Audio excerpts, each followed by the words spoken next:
He said his first goal is to overthrow the CCP. Okay, to overthrow the Chinese Communist Party. The second is to essentially clear his own name because he filed the fake or the false claim, right, to the FBI and everything. Yes. So, Against his own will. yeah. So those are two really big. He said, I also want to help myself more. This is the reason why he invests, or he's against, he's here today. I think that's a good question too, is why does he want to help himself? Right? Yeah. And I think he probably elaborated on that. Yes. Afterwards. That's why he said, of course, Sabrina asked, how do you, by doing this, by investing, how can you help yourself more, right? He said, first of all, Jack said, my goal is to take down the CCP. And second of all, I filed a false complaint, so he wants to clear his name. So this is the two main reasons.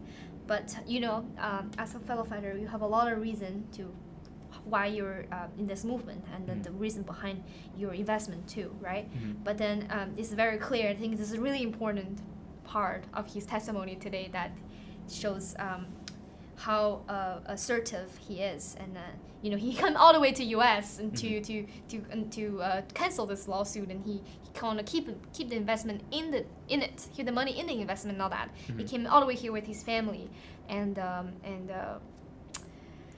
it's not an easy journey for him, for sure. I can imagine, especially the fact that I can imagine how traumatizing the experience must have been.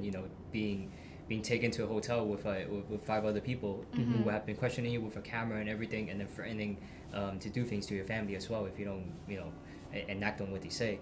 So I think the fact that he came out to testify against this today in a U.S. court, that's very courageous of him to do so, and it fully expresses why he wants to help himself, how he could help himself, right? Like more, and what he wants to achieve through that, and it's really to clear his name, and because he was forced to do this against his will, and it takes a lot of courage to be able to do that too. And this is a way to stand up against the CCP too, because now all of this is on record.